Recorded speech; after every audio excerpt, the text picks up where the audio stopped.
Hello students,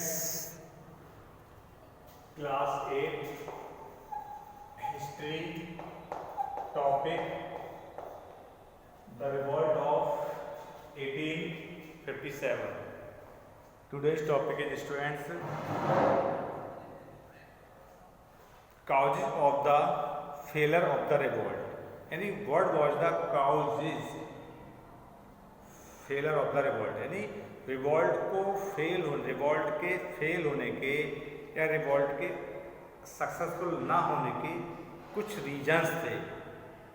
some reasons are following like the revolt was confined to certain areas and did not spread all over the India.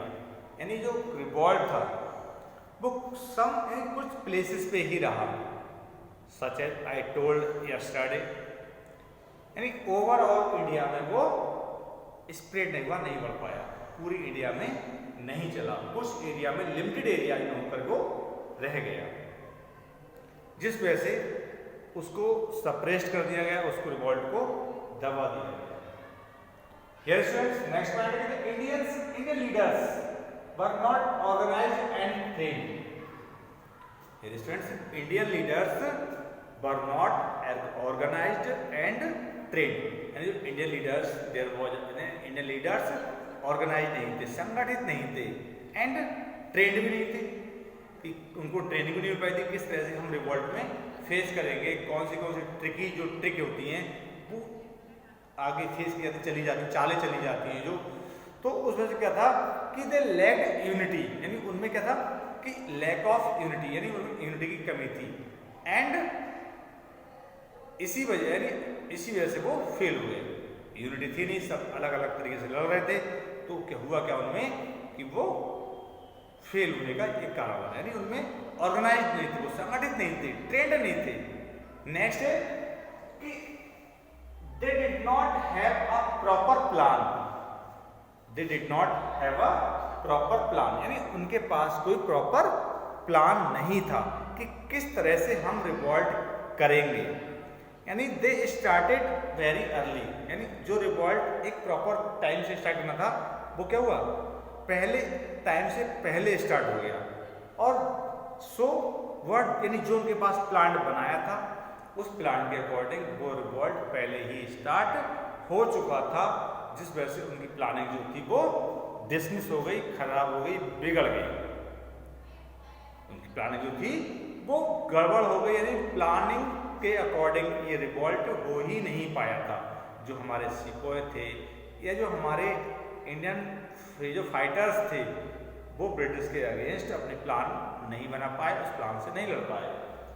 Next है कि many Indian rulers and nobles, यानी Indian rulers and nobles. Nobles का मतलब यहाँ पर एक rich family से लोग बिलोंग करते थे. वो कहते थे लॉयल टू द ब्रिटिश, यानी वो लॉयल टू द ब्रिटिश, यानी वो क्या थे, ब्रिटिश के लॉयल थे, ब्रिटिश के वफादार थे. यानी इंडिया के होके उनके गुलाम थे, लेकिन उनके वफादार थे, उनके प्रति उनके अगेंस्ट कुछ बोलना नहीं चाहते थे, उनको वहाँ से इंडिया से भगाना नहीं चाहते थे. उनमें जैसे निजाम थे, होलकर्स थे, राजपूत प्रिंसेस थे, कुछ राजपूत प्रिंसेस थे, निजाम थे, होलकर्स थे, सिंधिया थे. ये सब लोग क्या थे, ब्रिटिश के लॉयल थे, यानी उन ब्रिटिश के अगेंस्ट कुछ बोलना नहीं चाहते थे, उनकी वफादारी करते थे, उनके प्रति वफादार थे. जैसे एक कुत्ता, हमारा जो एग्जाम्पल दे रहा हूँ मैं, इसको उस एड से जोड़ना मत. जैसे कुत्ता एक मालिक का अपना वफादार होता है, तो ऐसी वो एग्जाम्पल था कि वो लोग भी ब्रिटिश के लॉयल थे, उनके वफादार थे, अपनी कंट्री के प्रति वफादार नहीं थे. लेकिन कुत्ता अपने मालिक के प्रति वफादार होता है, लेकिन हमारे ये इंडियंस हमारे कंट्री के प्रति वफादार नहीं थे, यानी वो ब्रिटिश के दूसरी कंट्री थे उनके प्रति वफादार थे.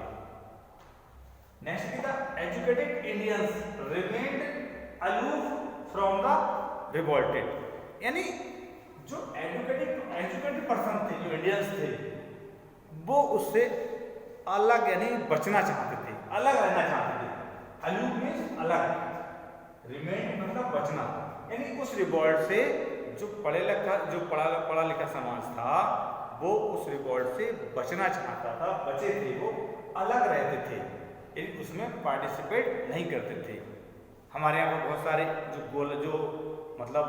जो राइफल्स थी या जो कारकून्स थे, जो मतलब रिवॉल्ट लड़ने के लिए सारे सिस्टम होने चाहिए, वो उतने सिस्टम में नहीं थे, जिस वजह से ये सिस्टम पूरा बिगड़ा हुआ था और पूरा कोई वेल ऑर्गेनाइज नहीं थे। रूलर सब डिफरेंट थिंकिंग कर रहे थे, अपनी सोच कर लगा रहे थे, इसी वजह से ये रिवॉल्ट क्या हुआ था, फेल्ड हुआ था। So that's all students.